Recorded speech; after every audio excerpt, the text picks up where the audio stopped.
అనవసరంగా మావాడు కూటమి పెట్టి పవన్ కళ్యాణ్కి 21 సీట్లు, బీజేపీకి 10 సీట్లు ఇచ్చాడు, ఏమి లేకపోయినా మేము గెలిచేవారు అని అంటారు కూడా. ఇప్పుడు మీరు చూస్తుండండి, ఒక 6 నెలలు 2 నెలలు తిరగకపోతే ఈ మాట రాకపోతే చూడండి.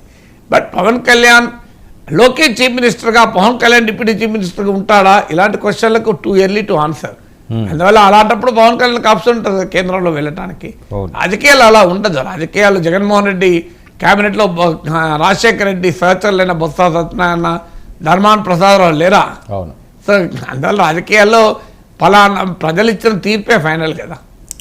ప్రజలు ఎవరికి నాయకత్వం వాళ్ళే, జూనియర్ సీనియర్తో సంబంధం లేదు కదా. ఓకే సార్, బీజేపీ ఇంకా తిరుగులేదు, అసలు ఆల్టర్నేటివే ఇంకా దేశానికి లేదు, మోదీ గారు ఒక్కడే దిక్కు అనే విధంగా పెద్ద ఎత్తున ప్రచారం జరిగింది.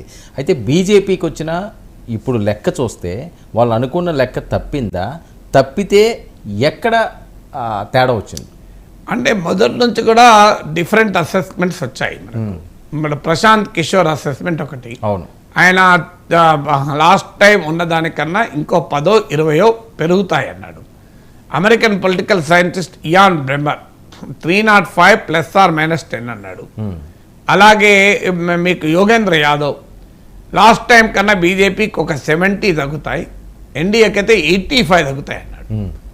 ఇప్పుడు చూస్తుంటే ఇవన్నీ ఏ ఎస్టిమేట్ రైట్ అవుతుందంటే టువర్డ్స్ యోగేంద్ర యాదవ్ ఉంది ఇప్పుడు.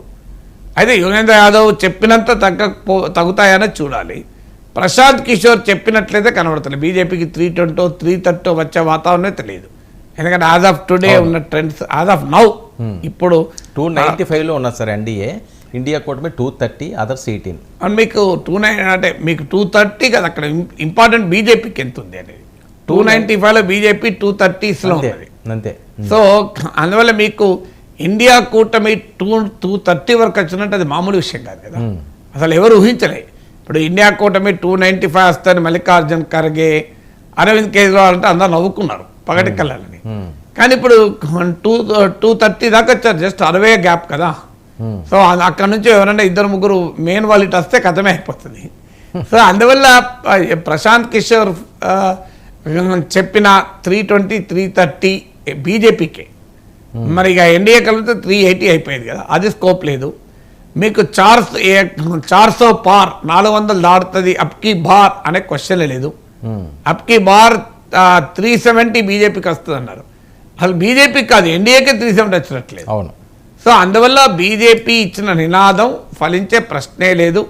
బీజేపీకి భారీ దెబ్బ తగులుతోంది. ఎక్కడ తగులుతోంది అని చూసుకుంటే ఇందులో నెంబర్ తగ్గడమే కాదు, ఒక పొలిటికల్ సిగ్నిఫికెన్స్ కూడా ఉంది. ఇప్పుడున్న ఫిగర్స్ని బట్టి హిందీ రాష్ట్రాల్లో భారీగా తగ్గుతుంది.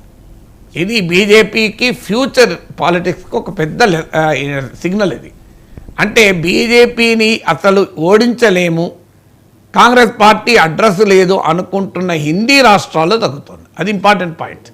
అందులో ఉత్తరప్రదేశ్లో తగ్గుతుంది మరీ ముఖ్యంగా. నేను ఇప్పుడు మాట్లాడే సమయానికి ఉత్తరప్రదేశ్లో బీజేపీకి 40 లోపే, మీకు 62 ఉన్నదల్లా ఓ 15 తగ్గుతాయని యోగేంద్ర యాదవ్ అంచనా వేశాడు.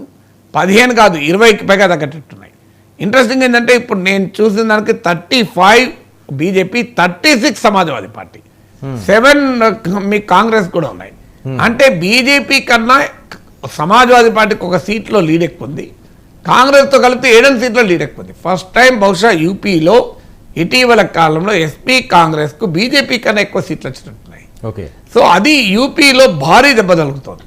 ఎవరు ఊహించండి యూపీలో కాస్తంత దెబ్బ తగులుతుంది, ఒక 10-15 సీట్లు తగ్గుతాయని అంచనా వేశాము. కానీ ఇంకా ఎక్కువ తగ్గేటట్టున్నాయి, హర్యానాలో తగ్గేటట్టున్నాయి. సో మీకు మహారాష్ట్రలో కూడా తగ్గట్టు కనబడుతున్నాయి కొన్న. బెంగాల్లో బాగా తగ్గుతున్నాయి, 10 దాకా తగ్గుతున్నాయి. బెంగాల్లో 30 దాకా బీజేపీకి ఇప్పుడు ఆదాపు టుడే తృణమూలకి వచ్చినట్టు. ప్రశాంత్ కిషోర్ ఇక్కడ ఘోరంగా ఫెయిల్ అయ్యాడు. బెంగాల్లో బీజేపీ పెరుగుతాయని ఆయన అంచనా వేశారు. సో అందువల్ల హిందీ స్టేట్స్లో తగ్గుతుండడం అనేది బీజేపీకి కీలకం. ఇందులో మీరు చూస్తే కాస్ట్ వైజ్గా ఇప్పటి వరకు ఉన్న ట్రెండ్, దళిత్ కాన్స్టిట్యున్సీలో బీజేపీకి బాగా తగ్గుతున్నాయి. ఒక దళిత్ డామినేటెడ్ కాన్స్టిట్యున్సీలో 36 సీట్లలో బీజేపీ లాస్ అవుతుంది. మీకు SC, this is a big story, Dalit dominated కాన్స్టిట్యున్సీలో కాంగ్రెస్ ఇండియా కూటమి బాగా పెరుగుతుంది. అంటే రిజర్వేషన్లను ఎత్తేస్తారు, 400 సీట్లు వస్తే రాజ్యాంగం ఉండదు అని కాంగ్రెస్ చేసిన ఇండియా కూటమి చేసిన క్యాంపెయిన్ దళిత్ మాసెస్లోకి బాగా వెళ్ళినట్టు కనబడుతుంది. అందువల్ల దళిత్ సీట్లలో బీజేపీకి బాగా దెబ్బ తగులుతుంది. అప్పర్ కాస్ట్ సీట్లలో బీజేపీకి దాదాపు వెరీ లో, స్వల్పంగానే అసలు దాదాపు నిలబెట్టుకుంటుంది.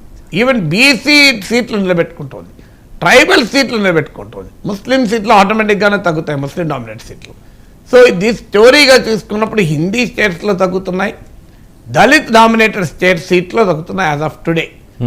అందులో ఈస్టర్న్ ఇండియా 2014తో పోలిస్తే 2019లో ఈస్టర్న్ ఇండియాలో 21% బీజేపీ ఓటింగ్ పెరిగింది. మరి ఇప్పుడు ఓటింగ్ మనం చూడాలి. కానీ బెంగాల్లో తగులుతున్న దెబ్బను బట్టి చూస్తే ఈస్ట్లో కూడా బీజేపీకి తగ్గుతున్నది. సౌత్లో డామినేషన్ వస్తుందని బీజేపీ భావించింది. అన్నట్టుగానే నీకు సౌత్లో ఇంప్రూవ్ కావచ్చు. మీకు కేరళలో కూడా ఒక 2 సీట్లు వచ్చే వాతావరణం ఉంది.